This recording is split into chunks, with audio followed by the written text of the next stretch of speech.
on that,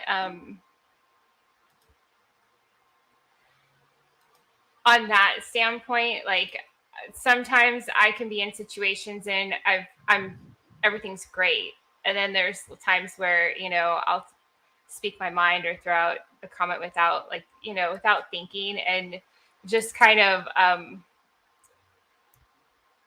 push people away, I guess, and stuff. So that can be a and I don't think it's necessarily like a good or bad person. I just think that sometimes um that reading the room can be really important, is when to like speak and not speak, and those kind of nonverbal cues as well, because people aren't going to say like, hey, I don't want anyone to, none of you are allowed to speak. But you're right, you can read a room where it's time to listen and not respond, or respond later, or like you could send this in a a quick email later or something like that, and make it more of a off the clock kind of, not off the clock, but just off that, out of that grouping and stuff.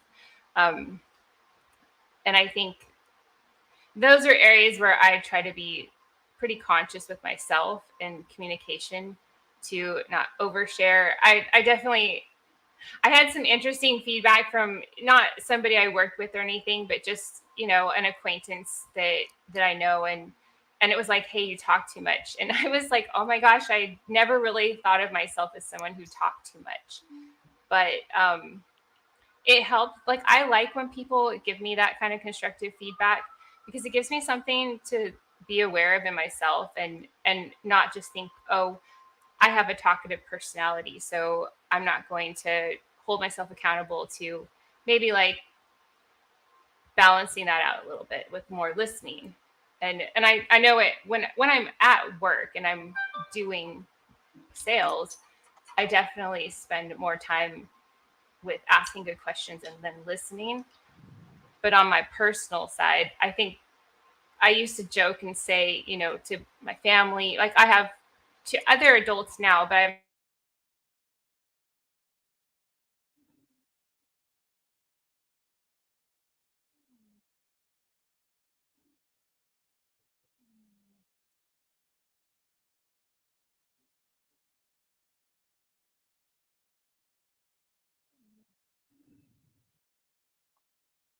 Teresa, are you still there?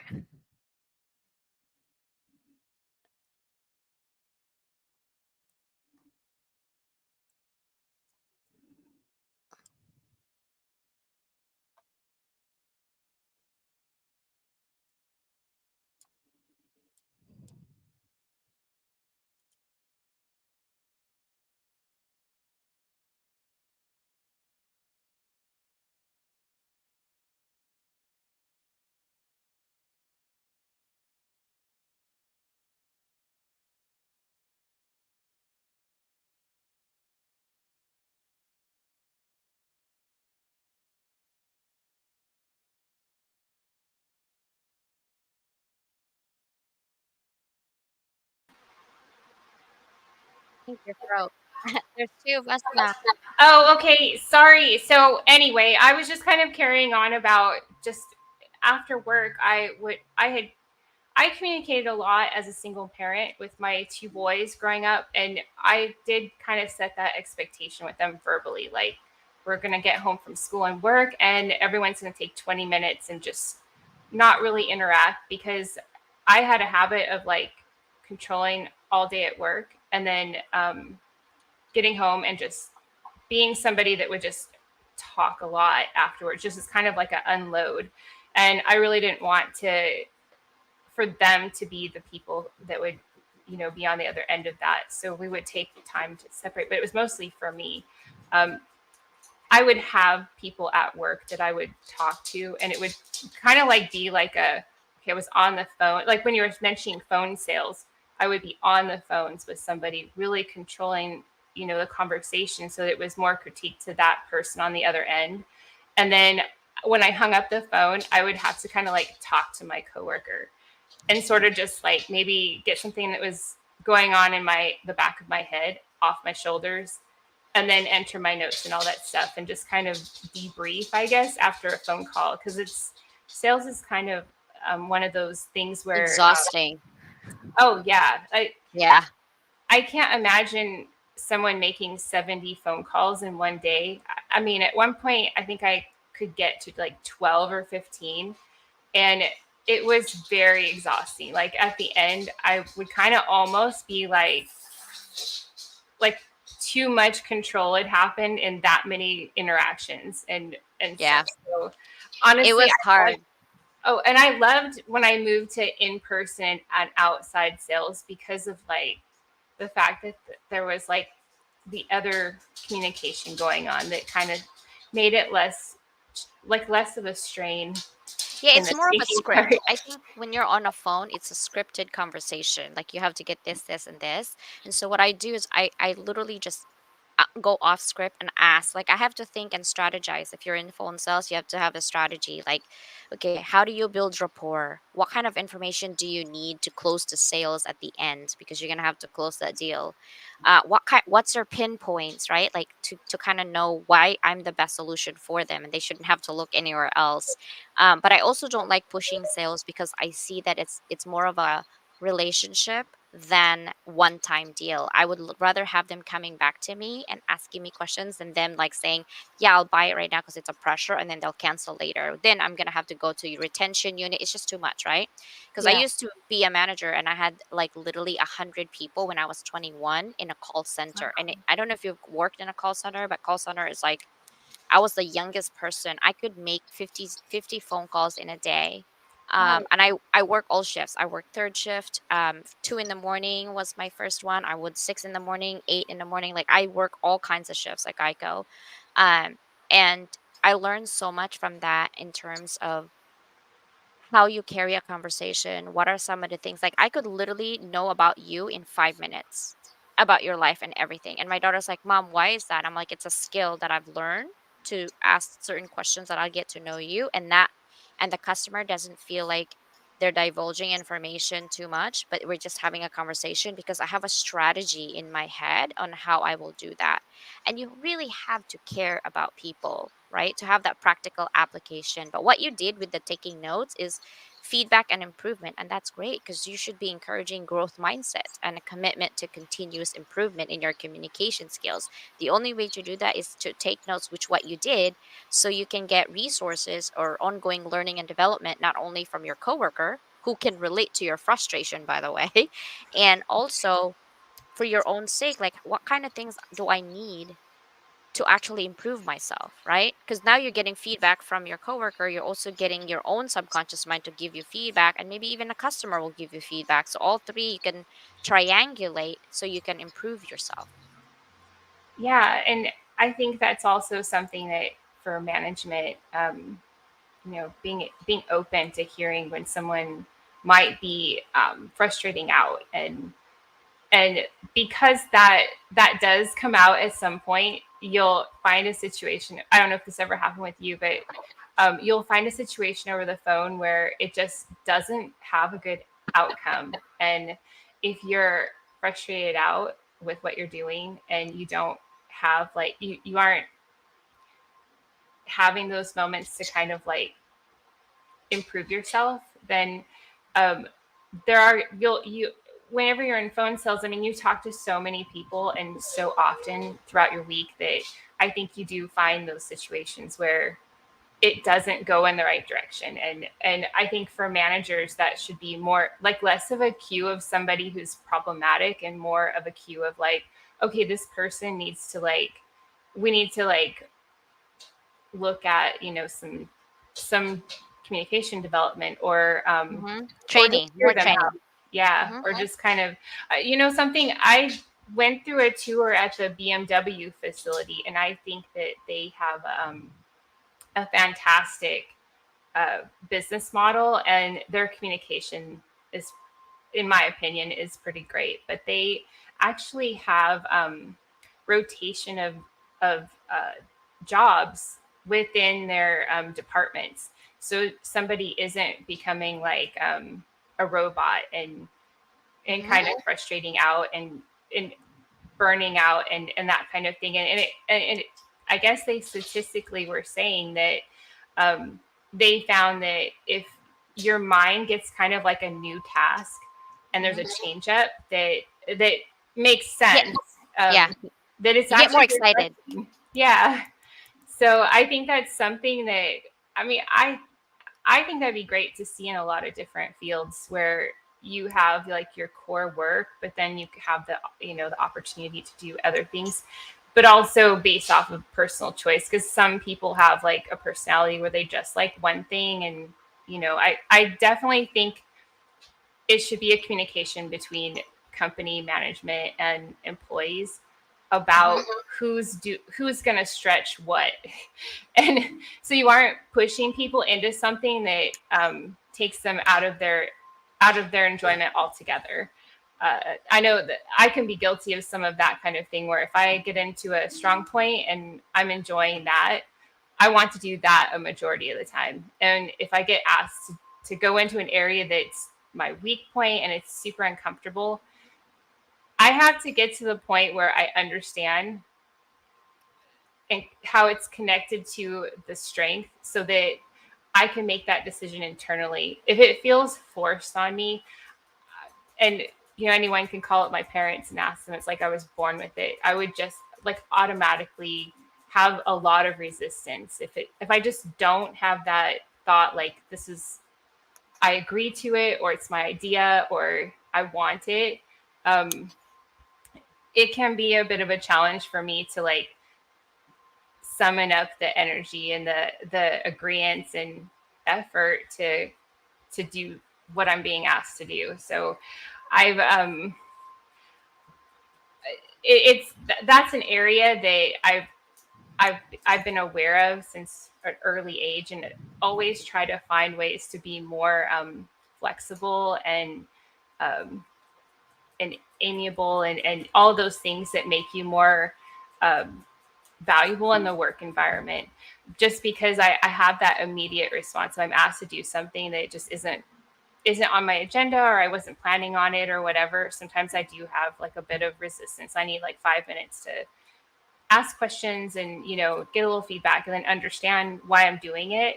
I think though sometimes people have said the whys don't matter, but I think they totally matter, especially. Oh, yeah, it matters. I think you have honestly, I don't know who your bosses are, but they need to communicate more. You can't force people to do what they don't want to do.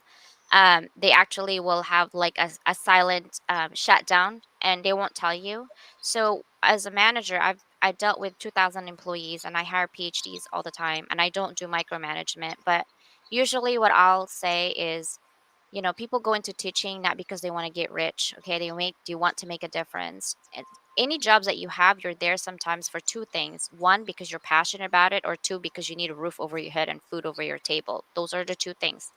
So I always ask you, I know this is temporary for you, but I want to help you level up your game to whatever next thing, the next best thing for you.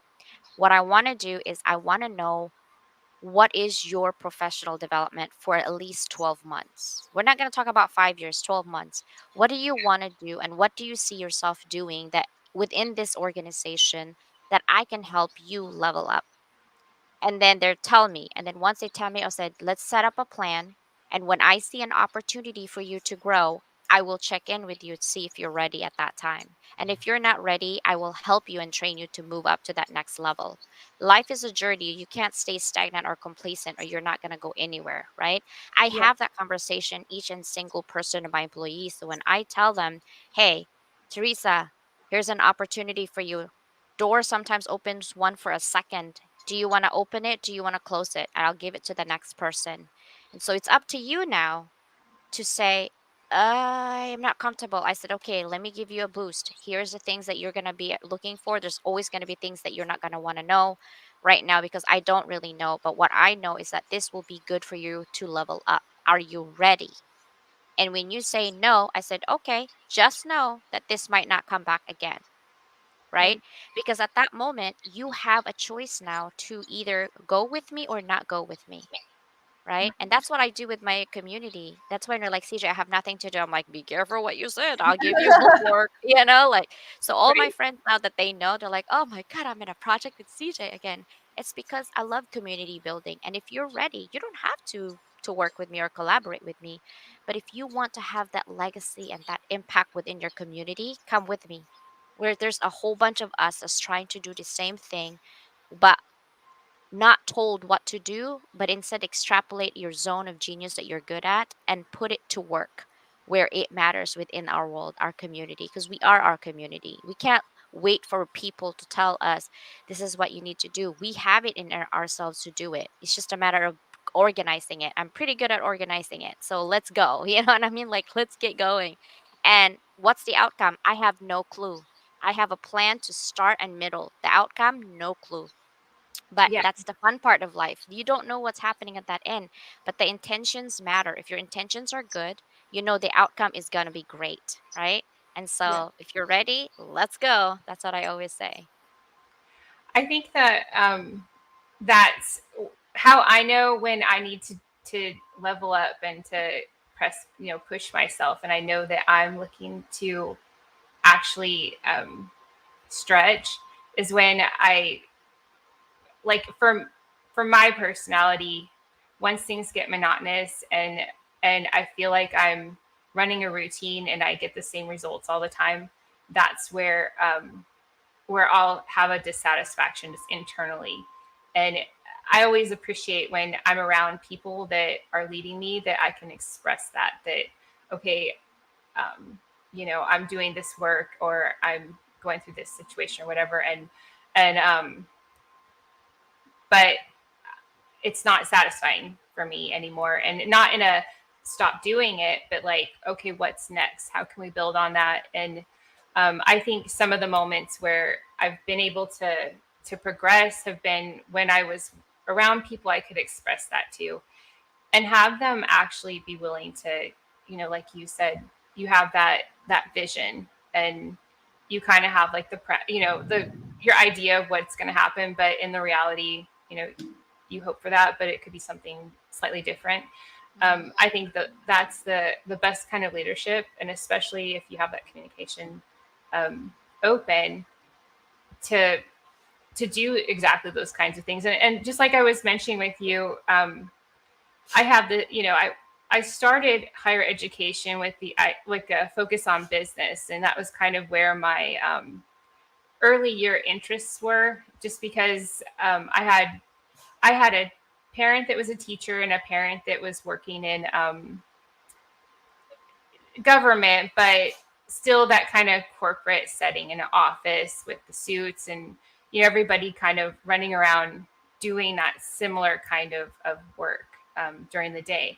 So I kind of resonated with that, and that's where it started. But the most important thing is that how I am today and how I think and see myself and understand my capabilities and how I was beforehand as just what I understood about the world are two completely different things. And I think that for me, it's not for everybody. Some people, just have completely different situations and they accomplish the same stuff without going to higher education. But for me, that was my open door to um, a better life, to reach the things that the doors and open them the ones that I wanted. So um, I definitely encourage people. Like I have one son that is full on into education. He's been going to college for a while, and then I have another that's like, I want to go and get a associates, and I encourage them both. Like, hey, either way, as long as you're giving yourself themselves the opportunity to put in some additional knowledge.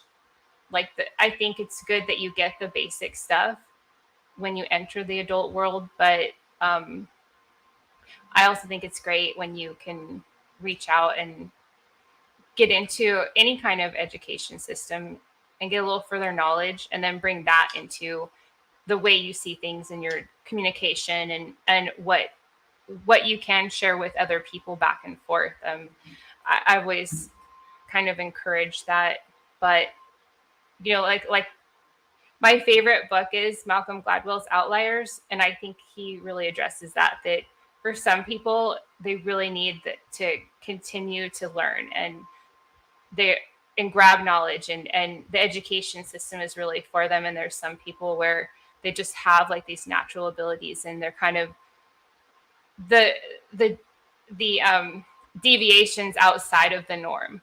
And either way, but his main topic in there was the communication skills really makes a difference. Some people are born with like natural high level intelligence and abilities, and but they have no idea how to communicate to get themselves in front of the people or the situations where they can showcase that and be noticed and grab those situations that put them in their best life or their dream life, or whatever. And I think that book really opened up my understanding that,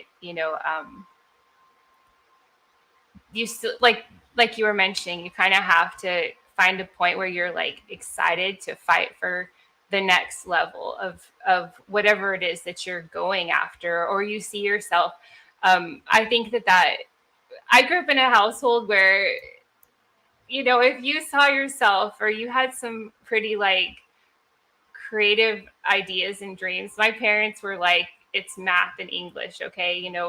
They were literally like, that fun stuff, that's not how you manage or like sustain yourself as an adult. So I think sometimes I would have to like sneak into, certain activities or whatever, because um my parents really felt like you need to get the math down and, good comprehension, and then you'll be viable to anything. And I think there's a bit of a mix with it, but his book was really kind of impactful for me when I went into a master's program for education leadership. I really wanted to understand how, we think of teachers when we think of education, but there's a whole administrative side that is supporting them, whether it's going well or not. They're there and they're supporting teachers, and they have a whole different mindset and requirement within that whole, organization. Let's call it that. But that's where I kind of understood, like, sometimes, because we have like these social conversations about talent and resources and who gets what and that kind of thing. And I thought that his book was really good to understand, like, sometimes,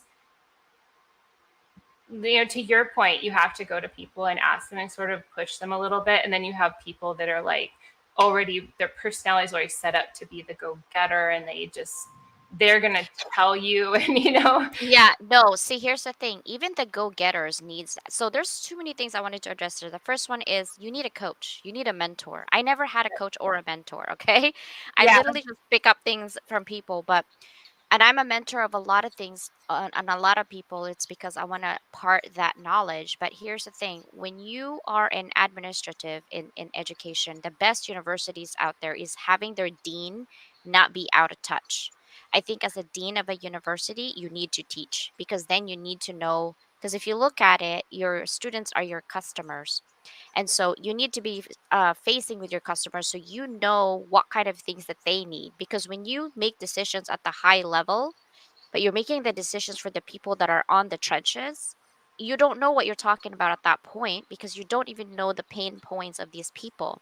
So when I was a dean at three different universities, I usually will teach. I teach class. I'm like, "Hi guys," and sometimes they get nervous. They're like, "Oh my god, what did I do in this class? There's a dean." I'm like, "No, don't even think about me as that. I'm just your teacher. Like, we're just kind of chilling and see what kind of knowledge that we need to discuss." What I think I'm always doing in my classroom is I like transferable skills.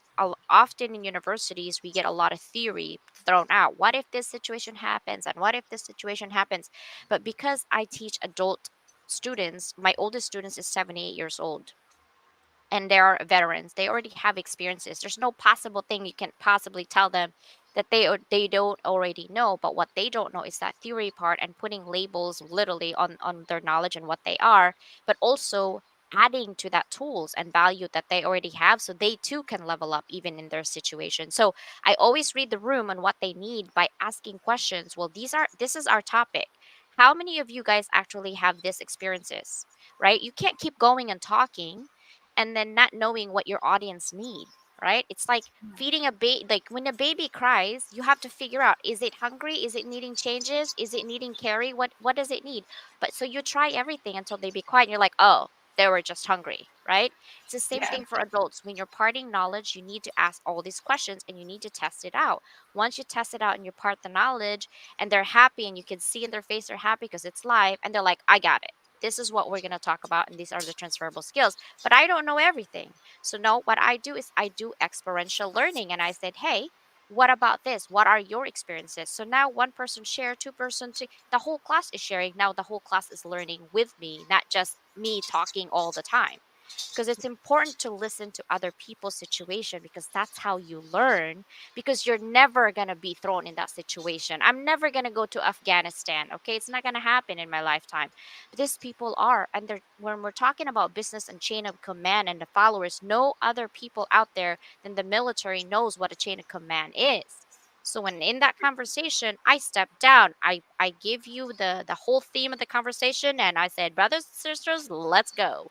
Bring in your experiences. And I sit down and guess what? The whole class is learning from that conversation, but I give them the platform. I don't take over the conversation because I don't know what I'm talking about when it comes to chain of command in the first place, right? So you Yeah. got to read the room and see who can help you elevate that conversation, not take over. Yeah. That's true. I think early on when I was getting into my professional career, that was that was like a back and forth with me, is making phone calls and sort of taking over the conversation, having it go long or not, or ending it and not really have gotten all of the things that I needed to actually follow up with like the best options for the customer. And I think that was, I did it for probably a good year before I got totally comfortable. I could go to work and just have some, goals for the day that I wanted to reach out to and explore. And then, like the fear of picking up the phone and just starting a conversation went away. But I think the first year, and it might be faster for some other people, but for me, it was a good year of like picking up the phone and really overthinking everything and having a lot of those hits and misses where, um, probably the worst feeling is when you get on the phone with somebody and they're just like, and What do you want? yeah. I get those. What do you want? I said, oh, I just want you to have a good day today, sir. How are you doing? And they're like, Right. no, seriously, what do you want? I'm like, well, you actually called me, so how can I help you? Like that conversation sometimes can get awkward, but I'm used to awkward. Listen, it's Yes. it's fine. People used to laugh at me because I couldn't speak English, and I just laughed with them, and they're like, "What a dummy." We're talking about her, and she's literally just smiling, and I said, "I understand that, dummy. I know what that word means." And but I don't take that. I don't even take that because people don't know who I am. So I don't take that as like the whole being. I think our problem is we take what people say about us and then make it into like, oh my God, they really think about that. Who the heck is this people telling you who you are when you know who you are, right? It's Yeah. your job is just your job. Doesn't mean that's you as a person, but we take it to that level and I'm like, why? Why would we do that? Right? So we have to teach that to other people, not just to our colleagues, but also to our kids, right? Yeah. I have a 19-year-old and a 24-year-old, and I find that some some of the communication just in the, we have a really good relationships and stuff, but some of the communication is super clicked and we're it goes really good. And then there's other times where I'm communicating and I feel like it's falling on dead ears. And I'm just like, you guys, this is so, I'm like, I, you know, um, I don't stop them from experiencing life and consequences, but I definitely am like, hey, if you don't have to experience that consequence, it's okay. Like, if you could just take this advice and follow these directions, I swear it'll be all like you'll be happy you did it. They don't listen. They Yeah. don't. It's Yeah. like, oh my God, mom's at it again. I'm like, oh Lord Almighty, please help me with this child. Yeah. Yeah. And sometimes it's more of like there's some life experiences that I've had, when I was in their age group, where I was like, hey, if I could go back and talk to younger me, I would have lots of things to say about, being impulsive, or decisions, or just being, just having the outlook that I had. There's a few things that now, like, knowing what I know, I'd go back and definitely tell my yeah, my younger self, like, hey, know, this or that, and that, I think that kids today are smarter with a lot of information, like way more than I had. I definitely had to uncover things with just, straight up hands on experience, we had limited access when I was becoming a young adult. So uh, I think it was just before the technology and internet was really available and accessible to everybody. So um, with them, they have a lot of information, but it's just that connecting. Like, I can tell them, a deadline's coming up, and you know, they they're adults. They have the baton, and I can only be back here with the support to, like, catch the little stuff, and they have to take those actions because it's really on them. And um, I think that some of it, like, obviously, like, financial stuff, you're probably someone that can understand and agree with it. I want to get them in a place where they're not experiencing learning by the bad situations and the bad decisions, and how long it takes to dig out of some of those things. So I try to over communicate with them about those areas in life, because I'm hoping that in deciding to be a parent, that I could raise the floor a little bit. I think every generation, parents kind of have that goal in mind, whether they accomplish it or not, whatever. But I try to over communicate a bit, because I'm always hoping that if I do that, if 40% of the information sinks in, then, maybe I'll raise the floor a little bit, and their lifestyle and their future will be a little bit better than whatever I had. I never go back and I'm like, you guys have to experience it the same way as me, because I wouldn't even go back and want to experience it the same way for me. So I kind of I do, and I think that they see it that way, like it's over communication. But my goal is that with that particular age group is, um, if 40% of it goes in, then, they might stand a chance of just a better experience. And Mhm. they could see why. I had parents that would talk to me, and I think they were trying to accomplish the same thing. But I think you're right. Being a consistent person, that speaks volumes when you're trying to, you know, when you see somebody going in a direction, you want to stop them. I think if you have developed a consistent communication, and your relationship is consistent, it's easier to, like, influence that than if you're not consistent, and then you see something and you try to influence it, and the person's like, I don't know, because I'm making decisions, but they're giving me information, I don't know how it connects, and all of that. So I think that's kind of where I try to go with it, and I'm hoping that that's the thing that, passes on with them as they get to the stages where they're becoming parents and having the older, the Yeah. older thing. but but that, yeah. So anyway, I Well, think, thank you for this conversation. I really yeah. appreciate it because I think we definitely need to do more, but I do have to go. So I Oh, appreciate this opportunity so much.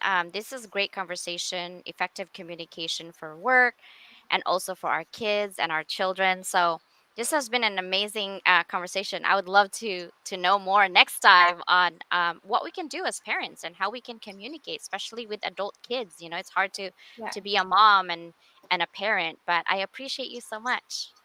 Thanks, Constance. And I will plug a little bit. I'll let you go, and I'll plug a little bit about the global summit that you have going on. I can't wait to Yes. see you there.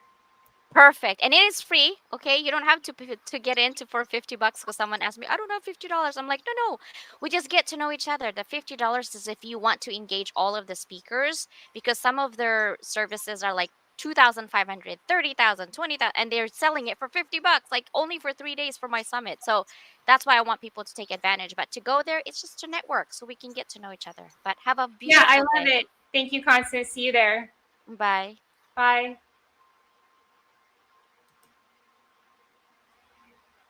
Thank you, everyone.